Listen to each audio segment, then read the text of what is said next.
بسم الله الرحمن الرحيم ياسين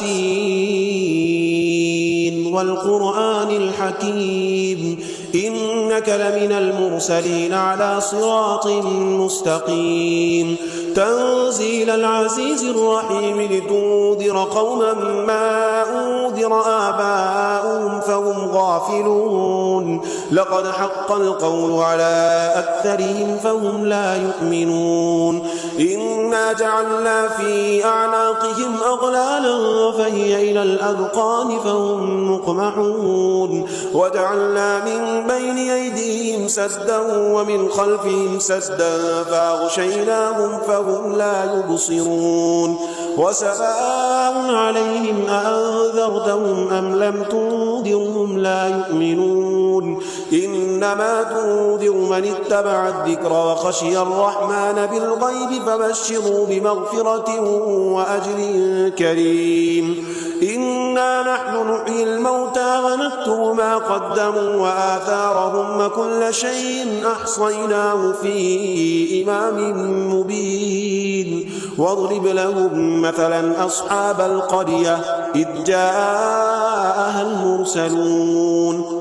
إذ أرسلنا إليهم اثنين فكذبوهما فعززنا بثالث فقالوا إنا إليكم مرسلون قالوا ما أنتم إلا بشر مثلنا وما أنزل الرحمن من شيء إن أنتم إلا تكذبون قالوا ربنا يعلم إنا إليكم لمرسلون وما علينا إلا البلاغ المبين قالوا إنا تطيرنا بكم لئن لم تنتهوا لنرجمنكم وليمسنكم منا عذاب أليم قالوا طائركم معكم أئن ذكرتم بل أنتم قوم مسرفون وجاء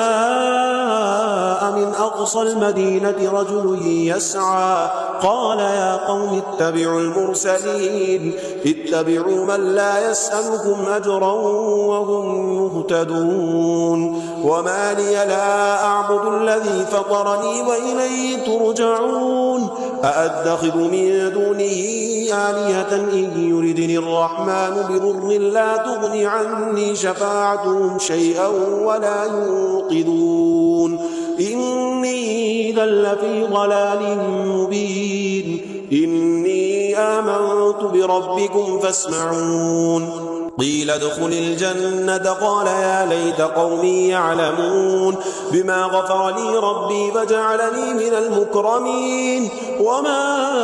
أنزلنا على قومه من بعده من جود من السماء وما كنا منزلين إن كانت إلا صيحة واحدة فإذا هم خامدون يا حسرة على العباد ما يأتيهم من رسول إلا كانوا به يستهزئون ألم يروا كم أهلكنا قبلهم من القرون أنهم إليهم لا يرجعون وإن كل لما جميع لدينا محضرون وآية لهم الأرض الميتة أحييناها وأخرجنا منها حبا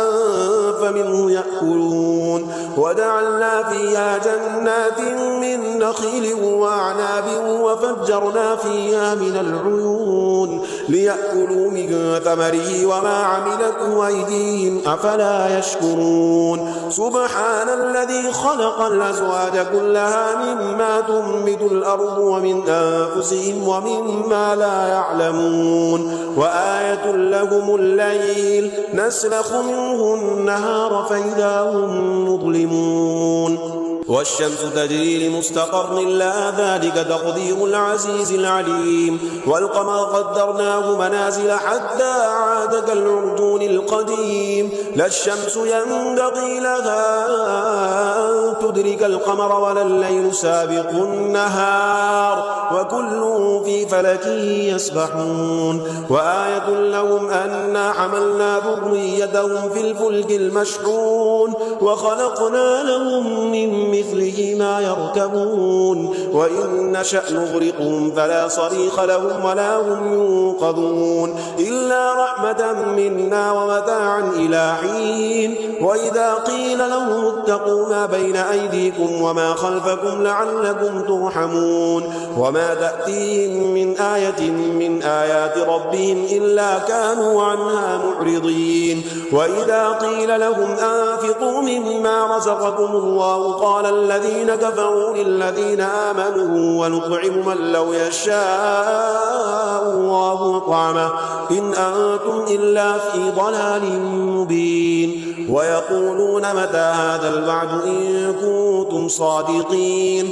ما ينظرون إلا صيحة واحدة تأخذهم وهم يخصمون فلا يستطيعون توصية ولا إلى أهلهم يرجعون ونفخ في الصور فإذا هم من الأجداث إلى ربهم ينسلون قالوا يا ويلنا من بعثنا من مرقدنا هذا ما وعد الرحمن وصدق المرسلون إن كانت إلا صيحة واحدة فإذا هم جميع لدينا محضرون فاليوم لا تظلم نفس شيئا ولا تجزون إلا ما كنتم تعملون إن أصحاب الجنة اليوم في شغل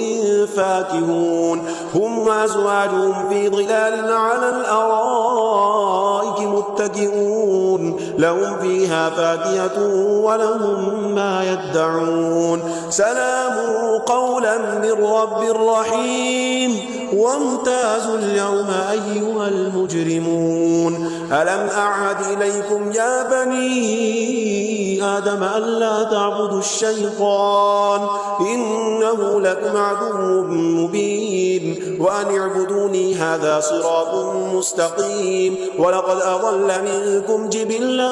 كثيرا أفلم تكونوا تعقلون هذه جهنم التي كنتم توعدون اصلوها اليوم بما كنتم تكفرون اليوم نختم على أفواههم وتكلمنا أيديهم وتشهد أرجلهم بما كانوا يكسبون ولو نشاء لطمسنا على أعينهم فاستبقوا الصراط فأنى يبصرون ولو نشاء لمسخناهم على مكانتهم فما استطاعوا مضيا ولا يرجعون ومن نعمره نكسه في الخلق أفلا يعقلون وما علمناه الشعر وما ينبغي له إن هو إلا ذكر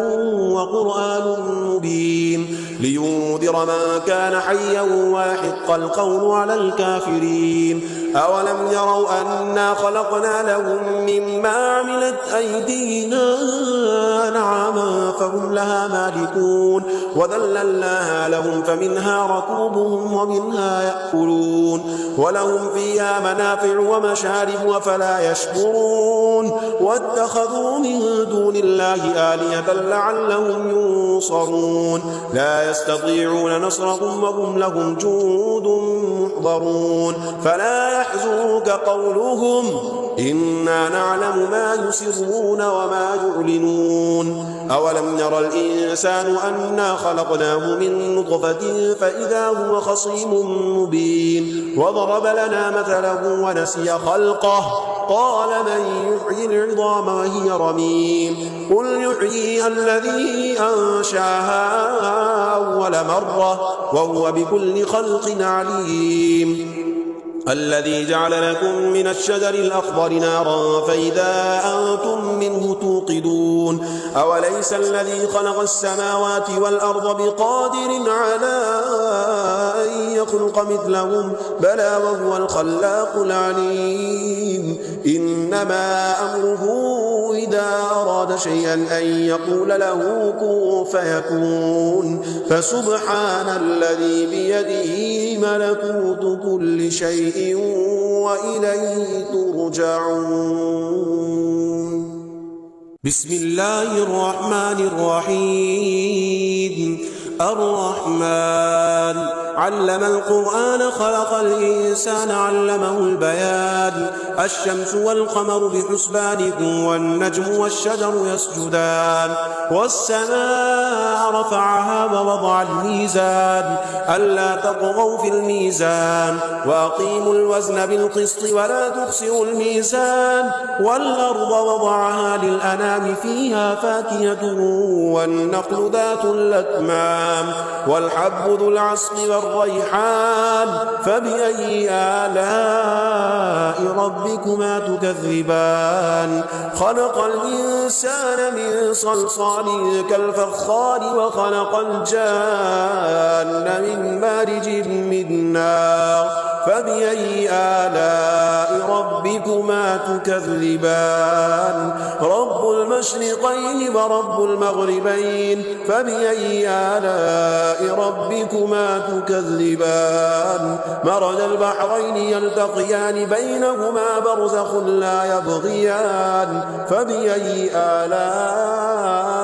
ربكما تكذبان يخرج منهما اللؤلؤ والمرجان فبأي آلاء ربكما تكذبان وله الجوار المنشآت في البحر كالأعلام فبأي آلاء ربكما تكذبان كل من عليها فان ويبقى وجه ربك ذو الجلال والإكرام فبأي آلاء ربكما تكذبان يسأله من في السماوات والأرض كل يوم هو في شأن فبأي آلاء ربكما تكذبان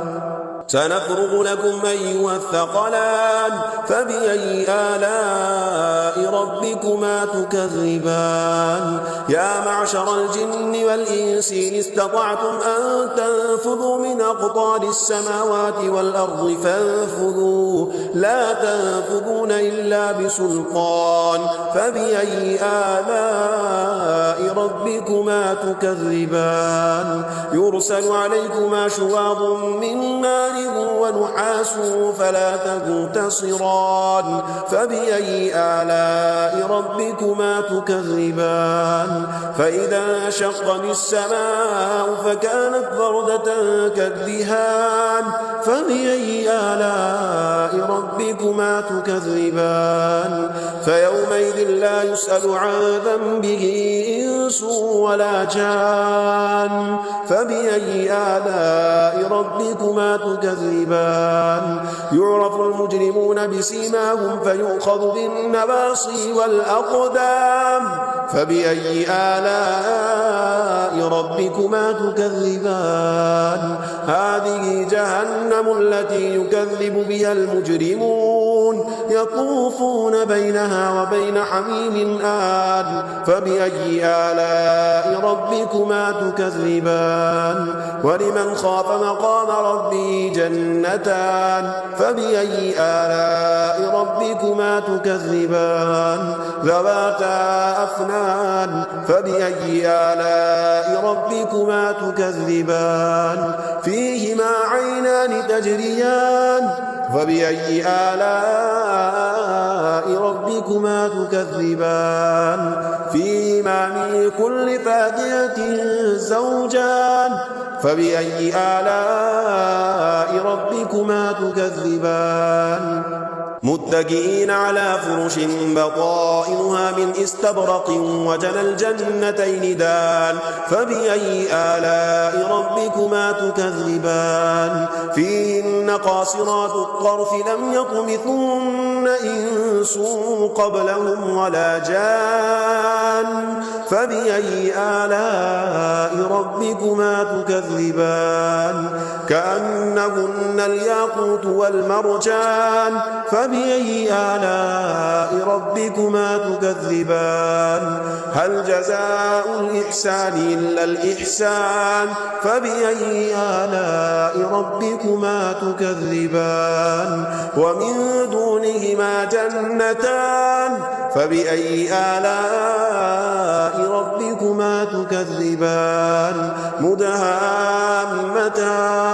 فبأي آلاء ربكما تكذبان فيما عينان نضاختان فبأي آلاء ربكما تكذبان فيهما فاكهة ونخل ورمان فبأي آلاء ربكما تكذبان فيهن خيرات حسان فبأي آلاء ربكما تكذبان حور مقصورات في الخيام فبأي آلاء ربكما تكذبان لم يطمثهن إنس قبلهم ولا جان فبأي آلاء ربكما تكذبان متكئين على رفرف خضر وعبقري حسان فبأي آلاء ربكما تكذبان تبارك اسم ربك ذي الجلال والإكرام بسم الله الرحمن الرحيم إذا وقعت الواقعة ليس لوقعتها كاذبة خافضة رافعة إذا رجت الأرض رجا وبست الجبال بسا فكانت هباء منبثا وكنتم أزواجا ثلاثة فأصحاب الميمنة ما أصحاب الميمنة وأصحاب المشأمة ما أصحاب المشأمة والسابقون السابقون أولئك المقربون في جنات النعيم ثلة من الأولين وقليل من الآخرين على سرر موضونة متكئين عليها متقابلين يطوف عليهم ولدان مخلدون بأكواب وأباريق وكأس من معين لا يصدعون عنها ولا ينزفون وفاكهة مما يتخيرون ولحم طير مما يشتهون وحور عين كأمثال اللؤلؤ المكنون جزاء بما كانوا يعملون لا يسمعون فيها لغوا ولا تأثيما إلا قيلا سلاما سلاما وأصحاب اليمين ما أصحاب اليمين في سدر مخضود وطلح منضود وظل ممدود وماء مسكوب وفاكهة كثيرة لا مقطوعة ولا ممنوعة وفرش مرفوعة إنا أنشأناهن إنشاء فجعلناهن أبكارا عربا أترابا لأصحاب اليمين ثلة من الأولين وثلة من الآخرين وأصحاب الشمال ما أصحاب الشمال في سموم وحميم وظل من يحموم لا بارد ولا كريم إنهم كانوا قبل ذلك مترفين وكانوا يصرون على الحنث العظيم وكانوا يقولون إذا متنا وكنا ترابا وعظاما أئنا لمبعوثون أو آباؤنا الأولون قل إن الأولين والآخرين لمجموعون إلى ميقات يوم معلوم ثم إنكم أيها الضالون المكذبون لآكلون من شجر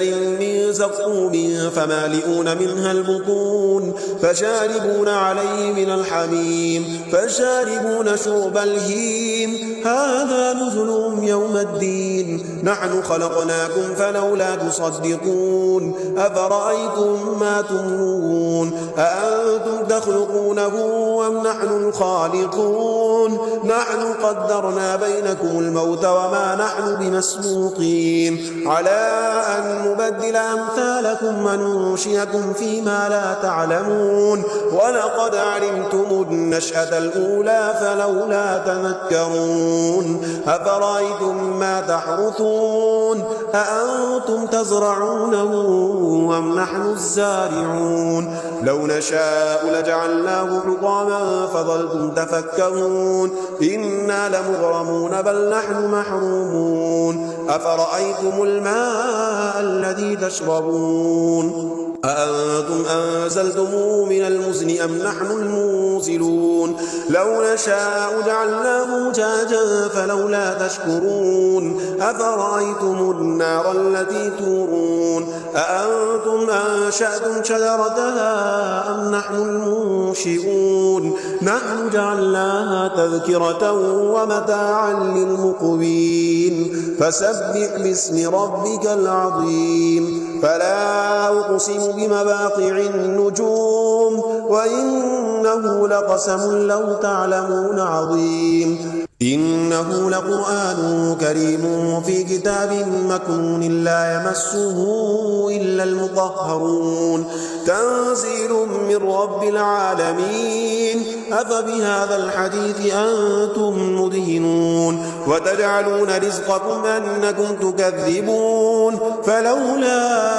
إذا بلغت الحلقوم وأنتم حينئذ تنظرون ونحن أقرب إليه منكم ولكن لا تبصرون فلولا إن كنتم غير مدينين ترجعونها إن كنتم صادقين فأما إن كان من المقربين فروح وريحان وجنة نعيم وأما إن كان من أصحاب اليمين فسلام لك من أصحاب اليمين وأما إن كان من المكذبين الضالين فنزل من حميم وتصلية جحيم إن هذا لهو حق اليقين فسبح باسم ربك العظيم بسم الله الرحمن الرحيم تبارك الذي بيده الملك وهو على كل شيء قدير الذي خلق الموت والحياة ليبلوكم أيكم أحسن عملا وهو العزيز الغفور الذي خلق 7 سماوات طباقا ما ترى في خلق الرحمن من تفاوت فارجع البصر هل ترى من فطور ثم ارجع البصر كرتين ينقلب إليك البصر خاسئا وهو حسير ولقد زينا السماء الدنيا بمصابيح وجعلناها رجوما للشياطين وأعتدنا لهم عذاب السعير وللذين كفروا بربهم عذاب جهنم وبئس المصير إذا ألقوا فيها سمعوا لها شهيقا وهي تفور تكاد تميز من الغيظ كلما ألقي فيها فوج سألهم خزنتها ألم يأتكم نذير قالوا بلى قد جاءنا نذير فكذبنا وقلنا ما نزل الله من شيء إن أنتم إلا في ضلال كبير وقالوا لو كنا نسمع أو نعقل ما كنا في أصحاب السعير فاعترفوا بذنبهم فسحقا لأصحاب السعير إن الذين يخشون ربهم بالغيب لهم مغفرة وأجر كبير وأسروا قولكم أو اجهروا به إنه عليم بذات الصدور ألا يعلم من خلق وهو اللطيف الخبير هو الذي جعل لكم الأرض ذلولا فامشوا في مناكبها وكلوا من رزقه وإليه النشور أأمنتم من في السماء أن يخسف بكم الأرض فإذا هي تمور أم أمنتم من في السماء أن يرسل عليكم حاصبا فستعلمون كيف نذير ولقد كذب الذين من قبلهم فكيف كان نكير أولم يروا إلى الطير فوقهم صافات ويقبضن ما يمسكهن إلا الرحمن إنه بكل شيء بصير أمن هذا الذي هو جود لكم ينصركم من دون الرحمن إن الكافرون إلا في غرور أمن هذا الذي يرزقكم إن أمسك رزقه بل لجوا في عتو ونفور أفمن يمشي مكبا على وجهه أهدى أمن يمشي سويا على صراط مستقيم قل هو الذي أنشاكم وجعل لكم السمع والأبصار والأفئدة قليلا ما تشكرون قل هو الذي ذراكم في الأرض وإليه تحشرون ويقولون متى هذا الوعد إن كنتم صادقين قل إنما العلم عند الله وإنما أنا نذير مبين فلما رأوا زلفة سيئت وجوه الذين كفروا وقيل هذا الذي كنتم به تدعون قل أرأيتم إن أهلكني الله ومن معي أو رحمنا فمن يجير الكافرين من عذاب أليم قل هو الرحمن آمنا به وعليه توكلنا فستعلمون من هو في ضلال مبين قل أرأيتم إن أصبح ماؤكم غورا فمن يأتيكم بماء